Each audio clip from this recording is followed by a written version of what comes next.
Hello and welcome to the Matt Stewart Sports High School Football Podcast. Thanks for watching on YouTube or listening on iHeart, Spotify, or Apple. And please like, follow, subscribe, and share with your high school football friends. Looking forward to week 4 of our GPB Sports Football Fridays in Georgia schedule. We got a huge Region 3 5A showdown between the 4-1 Noonan Cougars and the 5-0 and second-ranked Langston Hughes Panthers at Coach Willie Cannon Field in Fairburn. This will be the 10th all-time meeting between these two teams. Cougars on the road back to respectability. They've gone 13-4 the last 2+ seasons under 3-time state championship coach Chip Walker. And Langston Hughes, of course, has become one of the top programs, not only just in the state of Georgia, but also in the entire country since 2021. They've won a state championship, and they've played in 2 state championship games with runner-up finishes. So that makes 3 state finals appearances in the last 4 years. And this year, they're led by first-year head coach Andrico Hines, who was the offensive coordinator when the Panthers set the state scoring record and won the state championship back in 2022. So looking forward to that Friday night at 7:30 on GPB. Should be a fun one. Join me along with Wayne Gandy and John Nelson from Fairburn, Georgia for that one. Coming up on this week's episode, we're going to visit with Carrollton head coach Joey King. His third-ranked Trojans, who've reached the state finals in 2 of the last 3 years, are off to an impressive 6-0 start going into their bye week this week. We'll also check out the latest recruiting news and visit with Hebron Christian 3-star offensive tackle Fletcher Turk, who committed to Wake Forest over the weekend. We'll celebrate the top 5 winners of the week, and we'll close things out with the top 5 games to keep your eyes on this week. Like, follow, subscribe, and share. Let's start things off, however, with my players of the week. And let's begin at quarterback. I'm going to go with Demetrius Holloway of Jenkins. He was 6 of 11 passing for 140 yards and a touchdown, 8 for 69 yards rushing and a touchdown. But that one touchdown came clutch. It was a 19-yard touchdown run with 54 seconds left in the game to lift the Warriors to a big 41-33 win over Calvary Day down in Savannah. My running back of the week, Zach Bellew of North Cobb, 10 carries for 171 yards rushing with 2 touchdowns in the Warriors' 24-17 win at North Paulding. He had a 66-yard touchdown run. He had a 57-yard run that set up a North Cobb field goal, and if you watch the game, he's untackleable. The 4-star Bellew is rated as high as the number 8 running back in 2028 with 30 offers, including Georgia. My wide receiver of the week goes to Peyton Zachary of Carrollton, 11 catches for 127 yards, 2 touchdowns in the Trojans' 43-7 win over Parker, Alabama, which is the defending state champions in 6A in that state. He also had 71 punt return yards for 198 all-purpose yards in that victory. Zachary is a 3-star wide receiver who is committed to UNLV, and we'll talk more about him coming up in a few minutes with Joey King. My offensive lineman of the week, Brandon Anderson of North Cobb, Warriors 6'4", 320-pound offensive tackle, anchored the North Cobb offensive line in the Warriors' 24-17 win at North Paulding. He is a 4-star committed to Missouri and rated the number 10 offensive guard in the country in 2026 by ESPN, although he plays offensive tackle for North Cobb, which is not unusual. My defensive lineman of the week, Jamarian Matthews of Gainesville, 6 solo tackles, 4 TFL in the Red Elephants' 57-30 win over Lanier. Matthews is committed to Alabama. He's a consensus 4-star rated as high as the number 8 edge rusher in 2026. My linebacker of the week comes from that same game, and it's Xavier Griffin of Gainesville. He had 11 total tackles, 7 solo, 5 TFL, and 4 quarterback hurries in the Red Elephants' victory over Lanier. Griffin is also committed to Alabama. He is a 5-star, and he's rated as high as the number 1 linebacker in the country in 2026, a distinction he shares with Grayson linebacker Tyler Atkinson. My safety of the week goes to Max Steve of Hebron Christian. He had 20 total tackles, 2 interceptions, 2 PBU, and scored on a 2-point conversion in the Lions' 22-17 win at Blessed Trinity. He's committed to Davidson, and again, we'll be talking to his teammate, Fletcher Turk, a little bit later in the podcast. My cornerback of the week is Marcus Singleton of North Cobb. He had 5 solo tackles, a quarterback sack, and 2 interceptions, the first that set up the Warriors' second touchdown of the game and gave them the lead that they would never relinquish. And then his second interception clinched the win with less than a minute to go in the game. He is the 4th Singleton to come through the Warriors program, including former star quarterback Malachi Singleton, who is now at Purdue. My return man of the week is Terrius Favors of Carver, Atlanta. 85-yard kick return touchdown in the Panthers' win over Washington. And that was just part of his monster game that included 70-yard rushing touchdown, 5 catches for 125 yards receiving, and 2 touchdowns. So he had a total of 275 all-purpose yards and 4 touchdowns in that victory. Favors is committed to Boise State, and he's now a 4-star, rated as high as the number 17 wide receiver in 2026. And you can see him this week on the GPB Sports stream game when Carver, Atlanta plays host to Hateville Charter at Lakewood Stadium. But my number one performance of the week, and you might have thought if you heard this news, wow, Matt's forgot that. How can he leave this out? I didn't. My number one performance of the week, Mason Hollingsworth of Whitfield Academy. Now get this now, you're not going to believe these numbers. He rushed for a Cobb County record 426 yards on 26 carries, scored 5 total touchdowns in the Wolfpack's 63-24 win over St. Anne Pacelli. Just a phenomenal performance. Like, follow, subscribe, and share. Let's get to our 5 biggest winners of the week before we hear from Joey King. North Cobb. They defeated North Paulding 24-17 on GPB Sports Football Fridays in Georgia. Warriors jump into the driver's seat to win their 5th region title in 6 years with that victory. In our first ever visit to the Den at North Paulding, had a blast, had a great time. 4-star sophomore running back Zach Bellew had a huge game.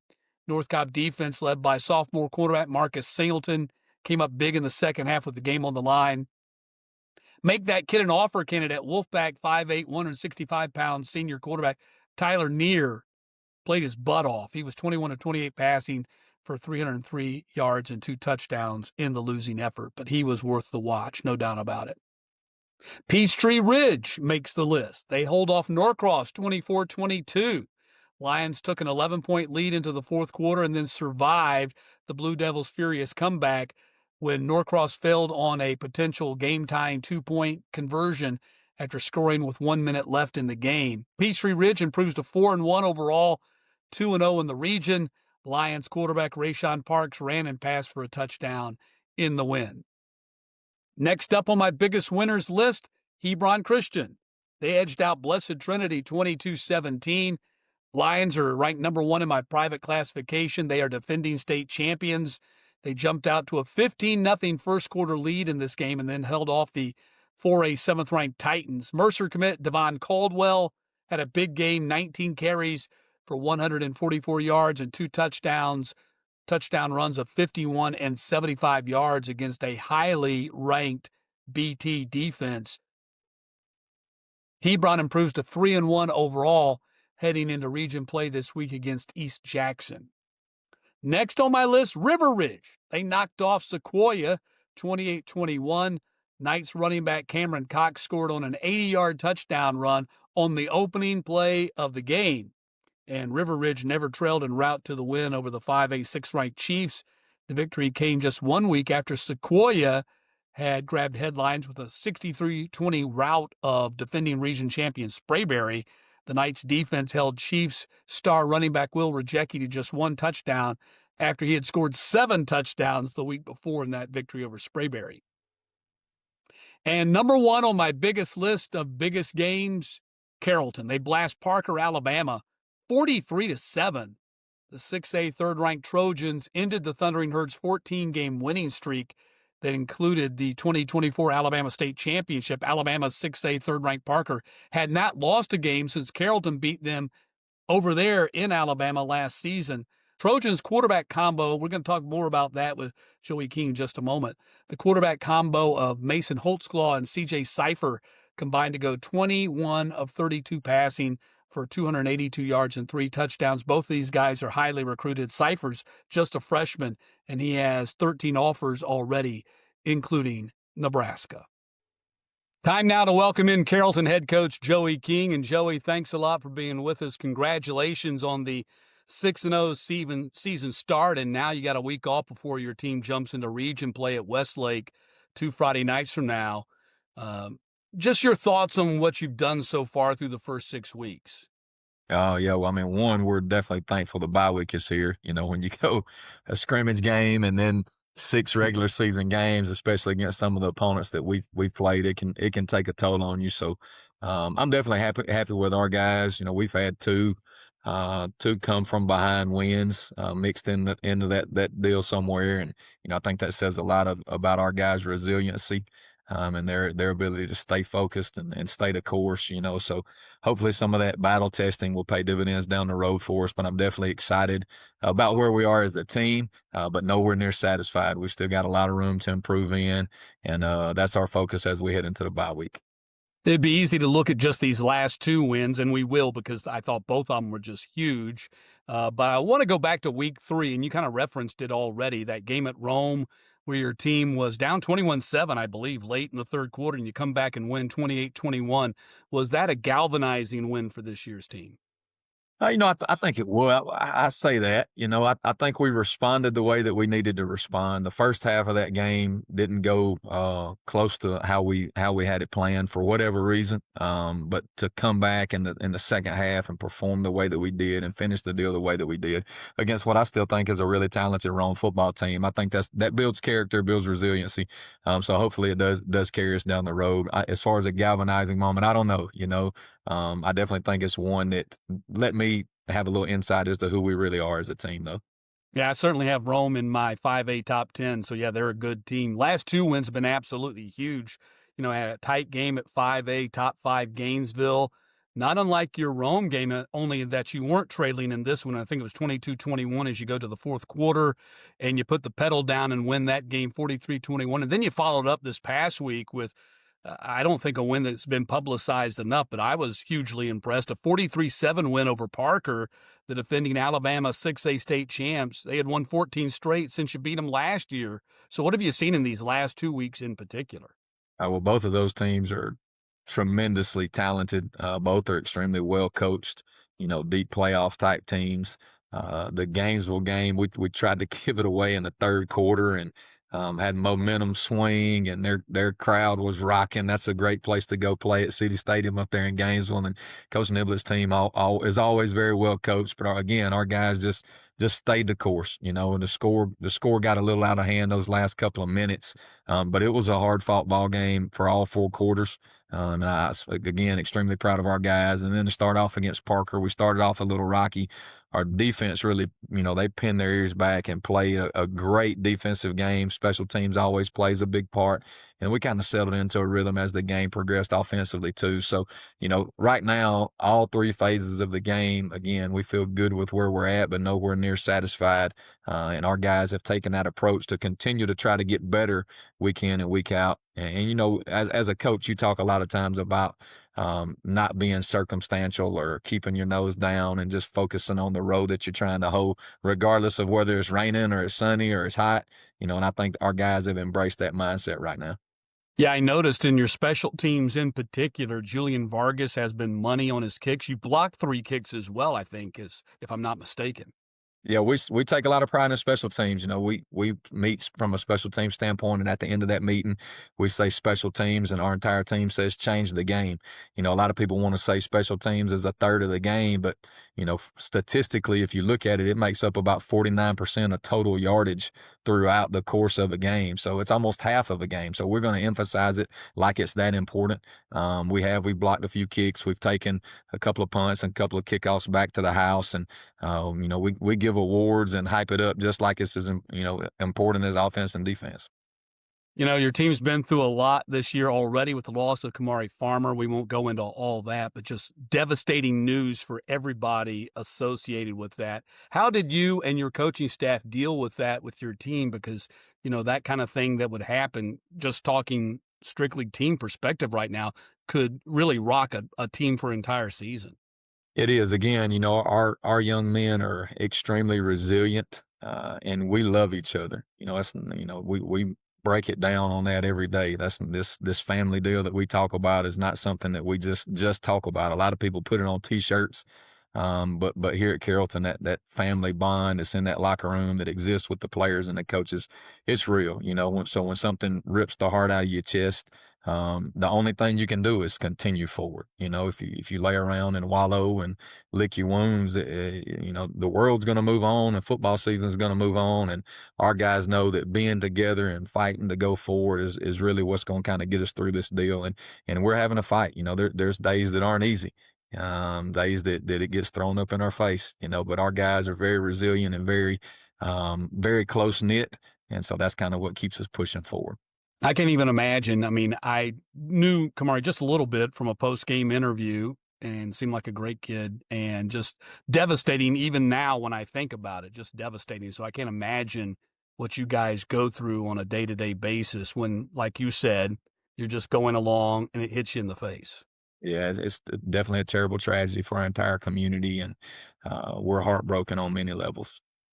So let's talk about your team. After 3 seasons of Juju Lewis and 2 state runners-up, and he graduated. Now he's at Colorado. Congratulations to him. You're running a 2-quarterback system so far this year with 2 highly recruited quarterbacks, senior Mason Holtzclaw and freshman C.J. Cipher.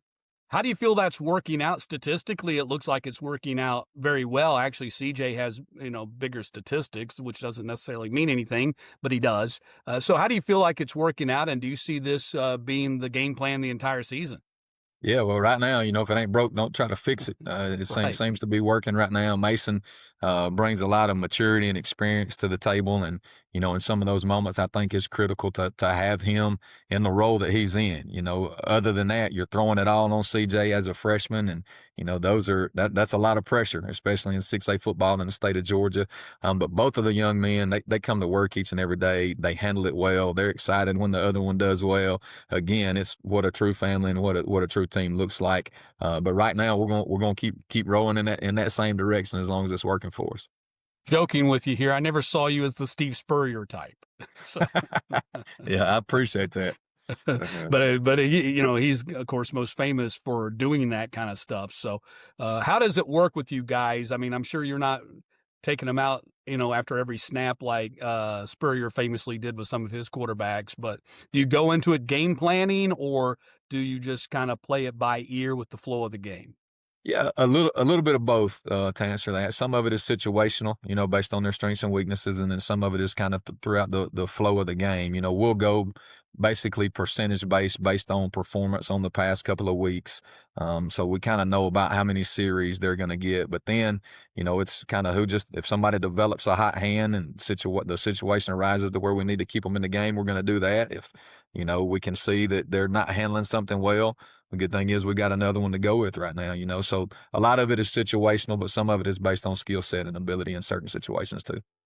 How about in your running back room? Cam Wood has stepped up, averaging 6.5 yards per carry, 80 yards rushing per game, scored 12 rushing touchdowns. The season, I'm guessing, certainly took an unexpected turn for him. But for you guys, it's not the first time you've lost a senior quarterback going into his final year. Yeah, Senior running back, I should say. yeah, Yeah. with Bryce a couple years ago, the Yeah. same thing happened, but and our guys have always kind of had that next man up mentality. We don't put all our eggs in the basket of the starter and not prepare the next guys. I mean, our JV guys are getting reps at practice, our ninth grade guys are getting reps at practice. And I tell our coaches, at least the 3 deep, you better make sure all these jokers know the game plan, because you never know what can happen throughout the course of the game. So to see Cam step up, and Cam's a young man that he's an extremely high character, great young man, works his tail off, plays really, really hard. Is a really good athlete. He's got good hands. So prior to this, we were trying to figure out how we were going to get him on the field, mixing in some running back snaps, some slot receiver snaps, kick returner. And now, for us, he's having to carry the load as a running back, but definitely has earned the right to be in the position that he's in. And we're super proud of how productive he is, but also how he's handling everything.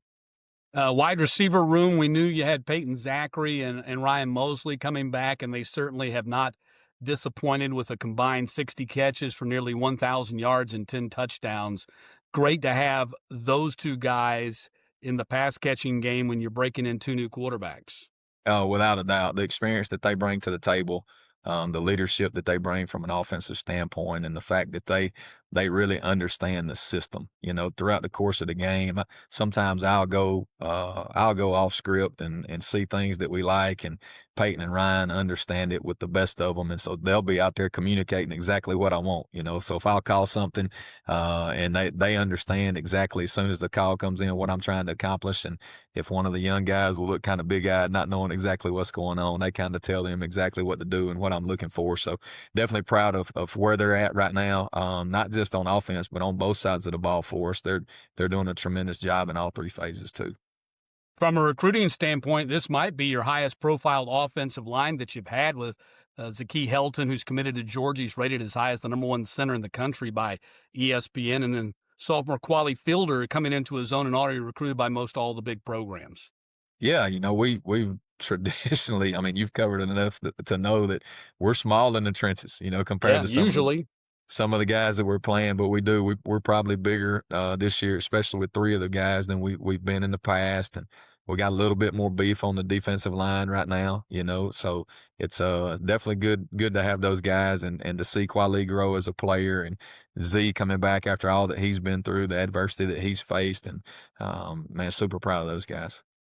Defense, only 4 returning starters from last year's team.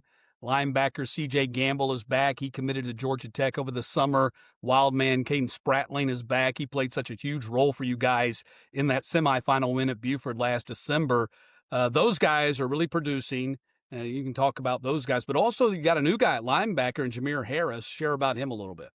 Yeah, so Jameer was a JV player for us as a junior, and you know we were moving CJ and Spratling around, trying to get the pieces of the puzzle in the right place, and Jameer just kept showing up and kept being consistent in his work, and then all of a sudden he starts making plays. You know, if you would have told me before the season that Jameer would be maybe leading us in tackles or second in tackles on the team, I might have laughed at that. But kudos to his consistency, his believing in the program. You know, a lot of people don't wait till their senior year to play nowadays. If they're not getting a sniff at the field, they're going to try to find somewhere else to go.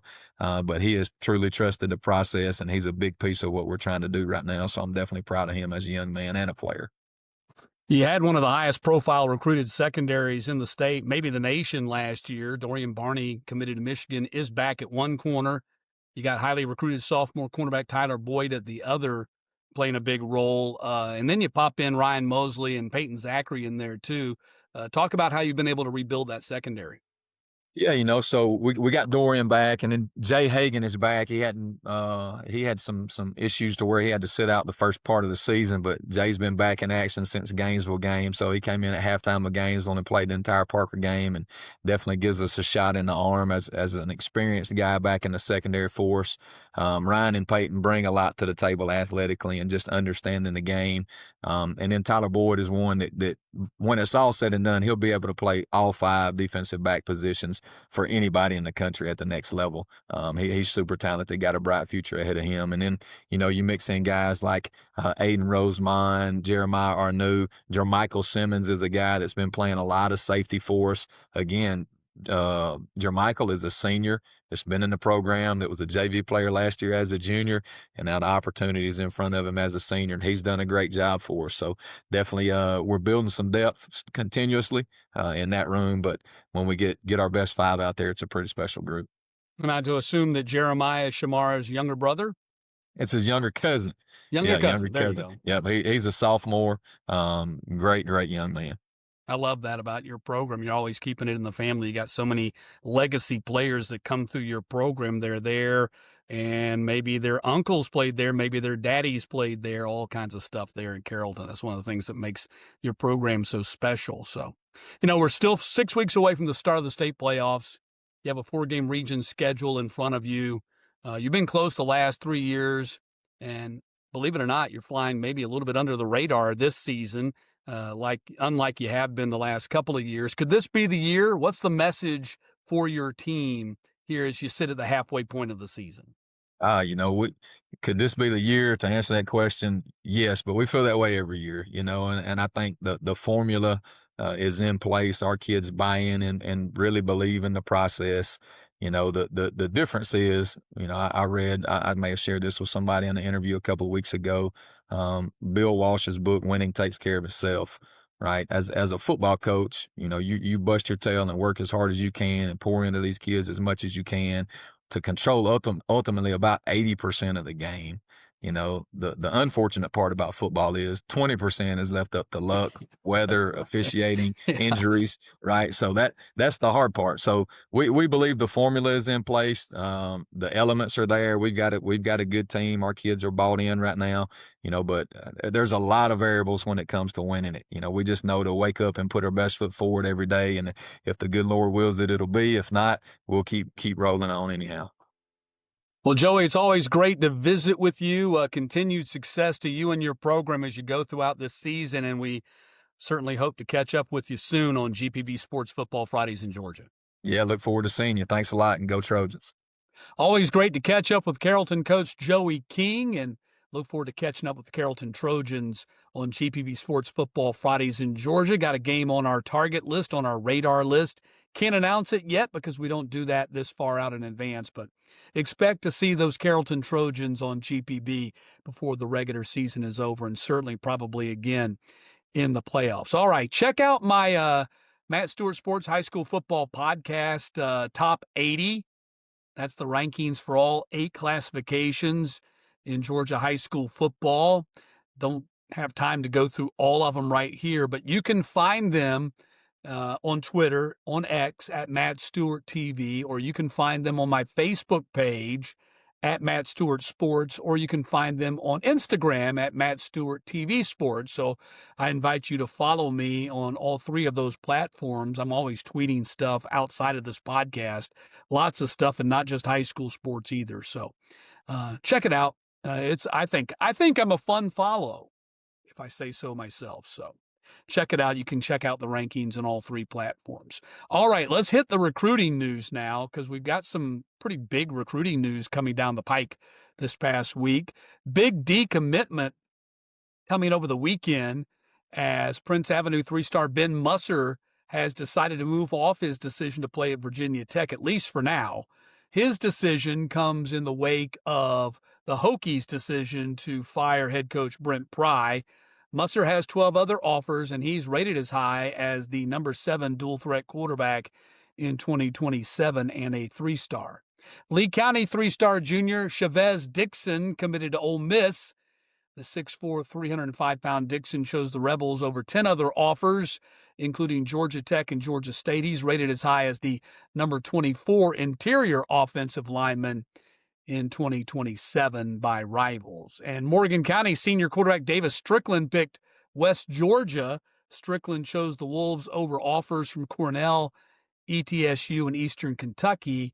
He's a Matt Stewart Sports High School Football Podcast 2A preseason All-State player. He's thrown for over 4,700 yards in his career with 57 touchdowns and 12 interceptions. Yeah, he's pretty good.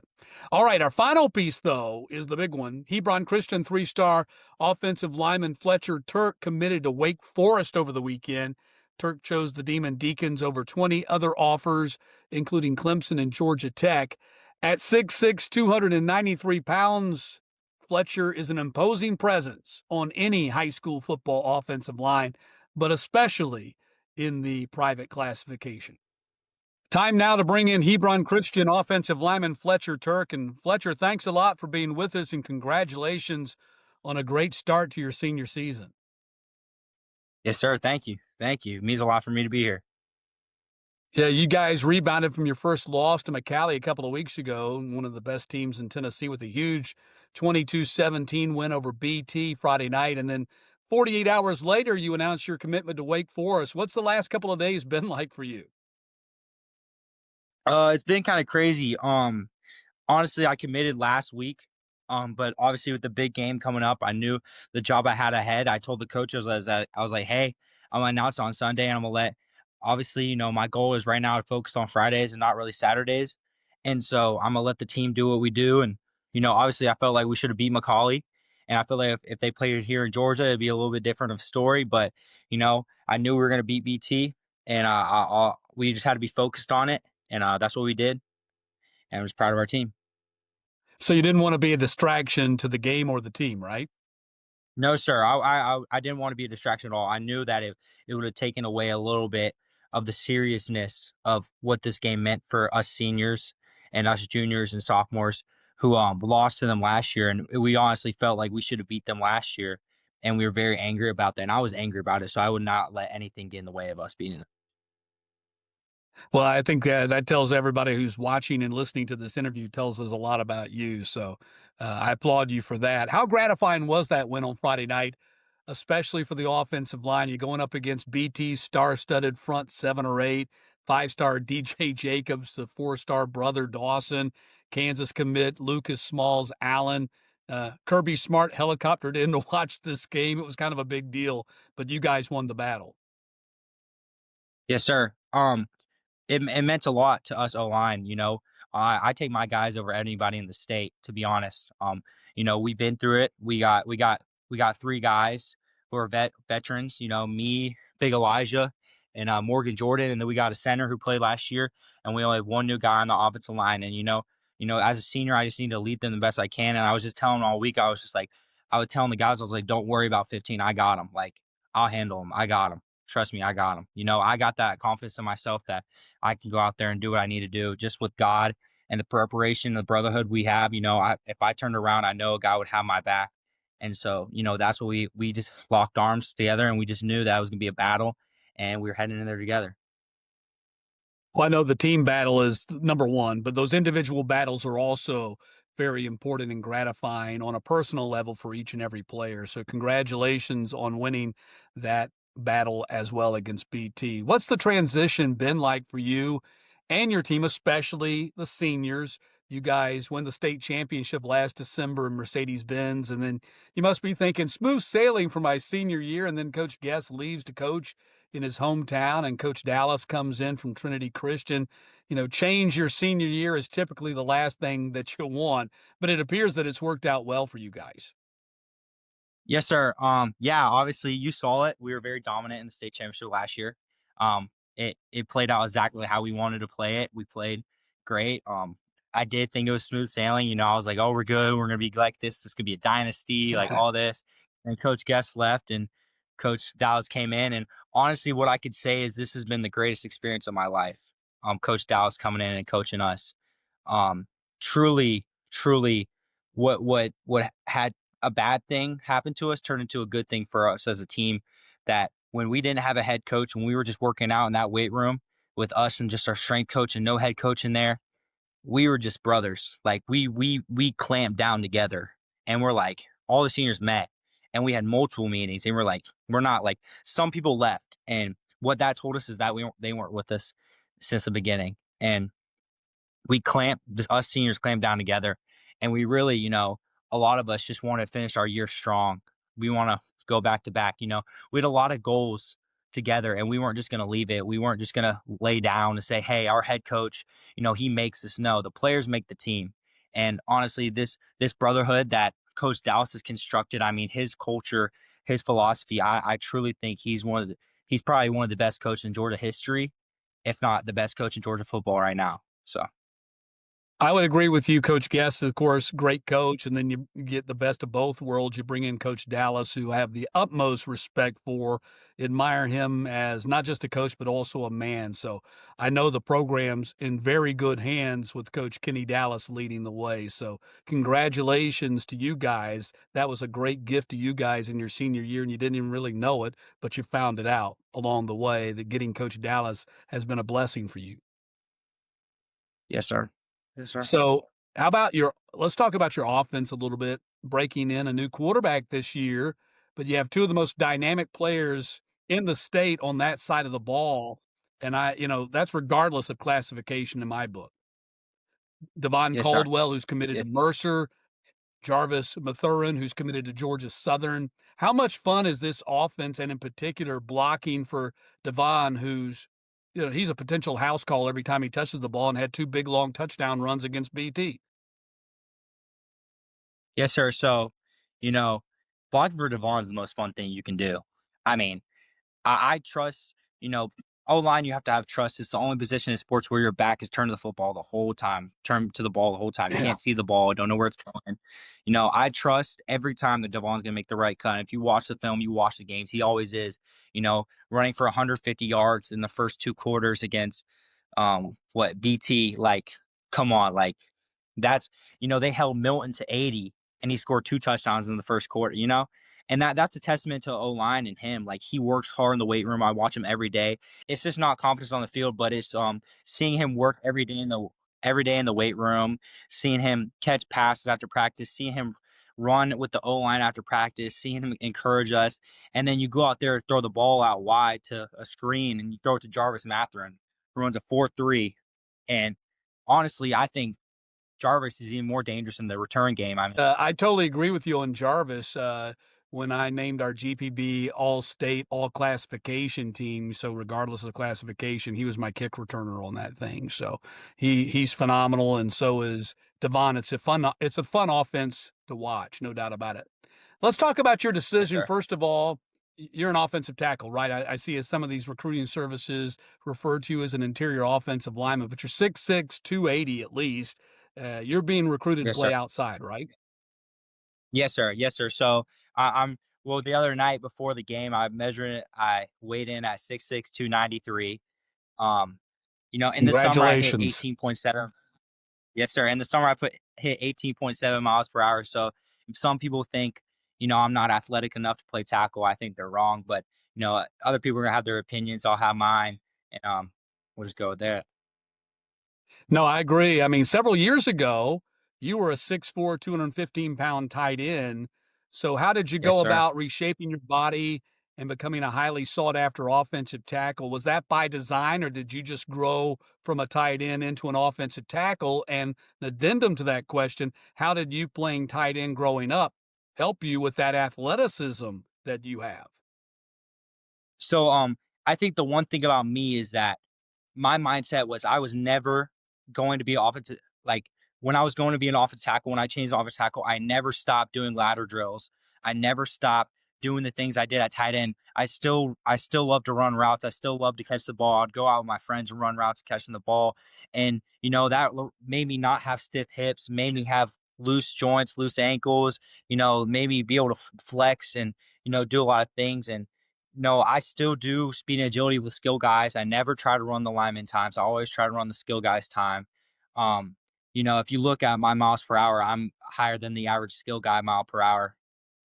And so, like, that's like, I always train fast. I train everything fast. In the off season it's really heavy and trying to get, but a lot of stuff is fast stuff, trying to get that quick twitch right. And I play basketball to keep myself in athletic shape and I ran track a little bit. Like, that's something I did. I made sure, like, I was like, hey, these offensive tackles nowadays, they're athletic, they're fast. Like, I don't want to train like all the time, and I want to train like a skill guy. I want to train like a ballet dancer trying to play offensive line. You know, I want to be light on my The feet, quick on tackles my are. feet. Yes, sir. Yes, sir. And playing tight end growing up, I mean, having to do it all, like walk, catch, like whatever, like that's helped me a lot with situation, because I understand a lot of the concepts for like routes, and I understand how much time each route needs or where it needs to be put and stuff. So that helps me with O-line understanding, okay, I have to get this guy right here so Jordan can have a good eyesight to the wide receiver and where he needed to throw it, and they can't get the hand on the ball. So that helps me a lot, and it's a broader understanding of the game. I didn't just play tight end; I played wide receiver. I like to used to link out with the running back. I played a lot of different positions, and so getting all that, like, that really helped me. Just understanding the game, slowing it down for me, being able to look at something, say, "Hey, I see what you're saying. Now this is how I do it." Well, it looks like you put a lot of thought into it, and hopefully Coach Dallas has a tackle eligible play for you in the playbook, going to spring it in there sometime, or at least let you line up and play a little tight end before your senior season is over. That would be great, I'm sure. Yeah, we don't got that. We don't got that. I don't think they'll do that for me, but you know, Come on now. sadly, not. You gotta Yeah, you they. gotta I go wish you they gotta go would, bat but for yourself. Gotta go to bat for yes, yourself sir. there, Fletch, and get that. So Yes, you sir. took officials to Clemson, Georgia, Georgia Tech, and then most recently Wake 2 weekends ago. So you decided on the Deeks. What was the trigger that made you decide that a decision time was now, and what convinced you about Wake that this was the place for you? Honestly, my parents were praying for a slap in the face for a decision. They're praying for God just to, hand a decision for me. And I think as soon as I stepped on campus, it was a slap in the face. For me, There I've you been to go. Wake a couple times as a tight end, and meeting Coach Dicker and seeing how he recruited me. It really was Coach Kastner, Coach Dicker. They had the whole coaching staff recruiting me, all the GM, everybody was recruiting me to go there. And that really meant a lot for me to a head coach to be like texting me, asking me how I'm doing, like trying to check up on me, like a head coach doing that, like that's huge. Like you don't see that a lot. Like Kirby doesn't do that, He probably does that for some players, but just that meant I was Gotcha. a priority. And they showed me as soon as I got in there, they showed me what they were going to do. They showed me my development plan. They showed me when they think I'm going to play. They showed me a lot of different things. And I was just like, wow, they really care. They really want me. Like, okay, I'm going to pray about this. And so I wanted to commit on my OV. I enjoyed everybody there. I enjoyed the game, even though they lost NC State. You saw how dangerous their offense was. I saw their O line; they were working. Their O line was playing good. So I was just watching. I was like, man, this is the same. I watched Hebron my freshman year, going in my sophomore year before I transferred, and it looked the same exact way. Where you could see there was something there. You could see that they're building something big. You can see that they're going to be good in a couple years. And so honestly, it felt like home. It felt exactly how it felt for Hebron. And, Hebron's been the greatest experience of my life, and it will always be a special place in my heart. And so when I felt that way, and I knew it was home. So I prayed. I came home and prayed, and I called coach, and I was like, Coach, I'm not going on a visit to NC State. I'm committed 100% to Wake Forest. Thank you for everything you've done for me. And I committed, and no looking back. There you go. Congratulations on that. I know Yes, your sir. goal is to win another state championship this year, but when you look back at it, what do you want to take away from this senior season and in particular your high school football career? Um, I think a lot of people think it's accolades, for personal accolades, and a lot of guys like personal accolades. But as a team, whose life did I impact on the team? Who impacted my life? Did I have a good time with my friends? That's all that matters. Because when I'm 60 or 70 years old, I'm not going to care about a piece of hardware, and no one's going to care that I'm all state. But I'm gonna have those memories forever.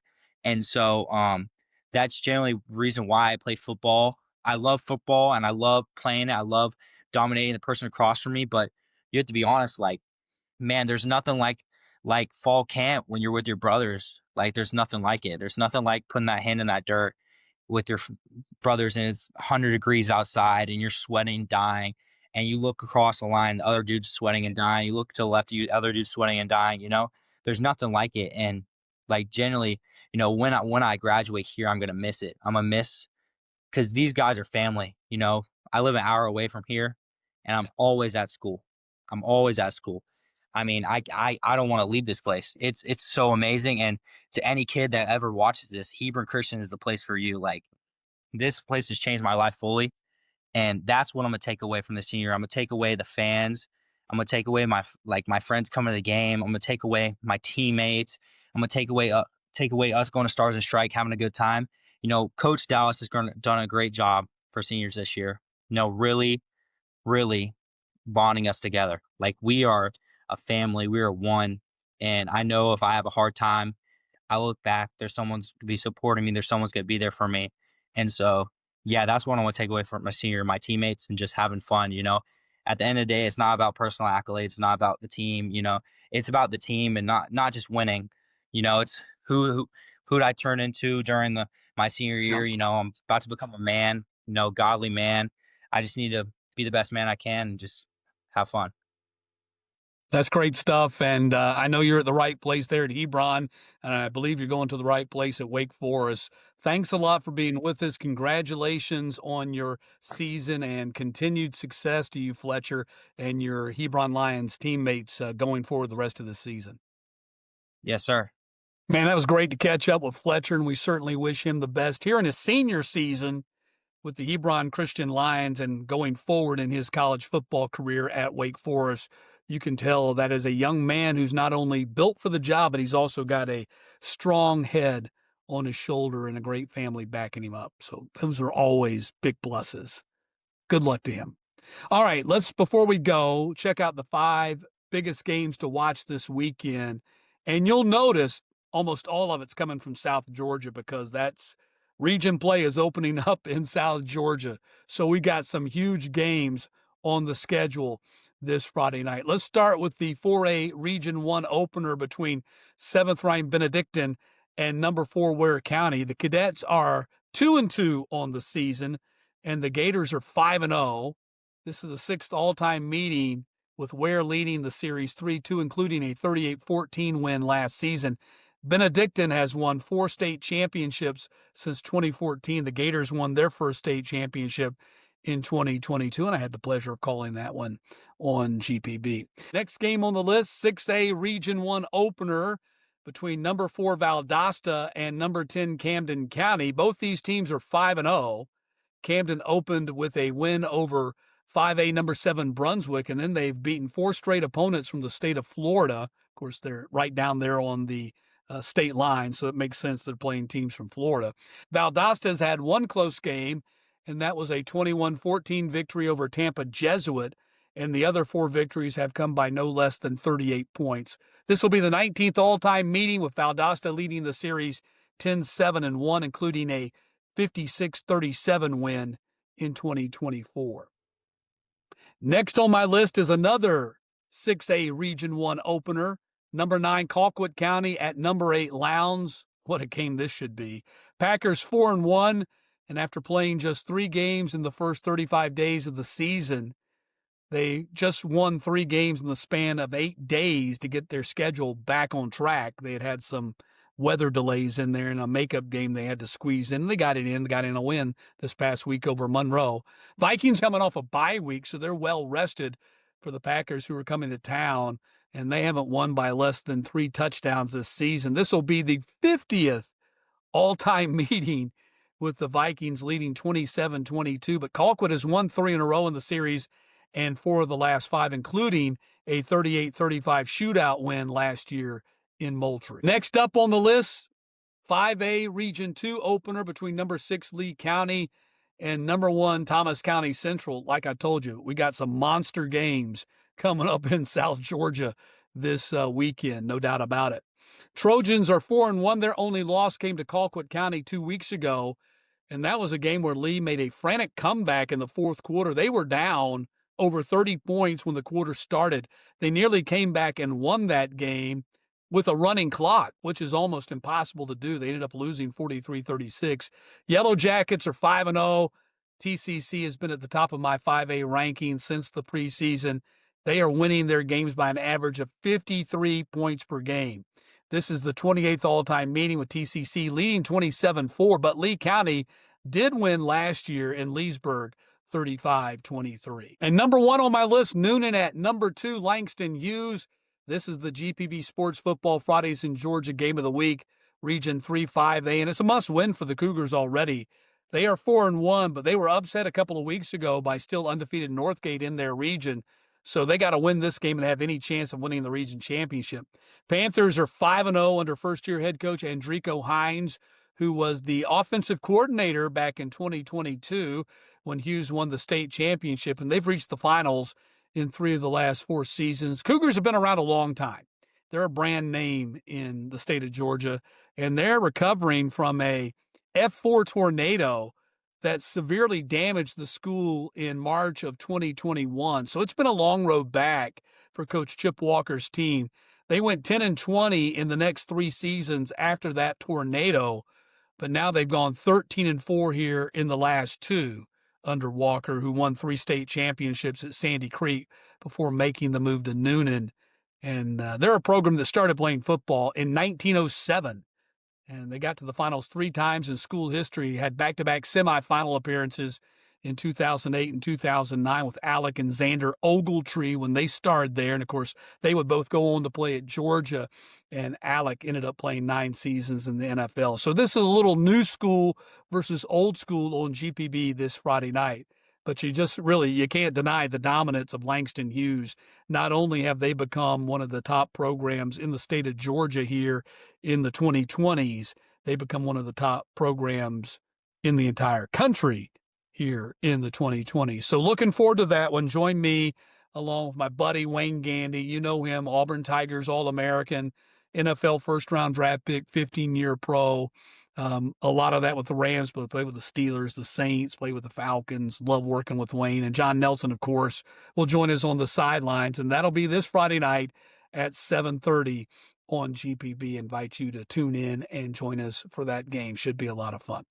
All right, that's going to wrap it up for this week's episode of the Matt Stewart Sports High School Football Podcast. Thanks for watching on YouTube, listening on Spotify, iHeart, or Apple. And please like, follow, subscribe, and share with your high school football friends. We'll see you next time.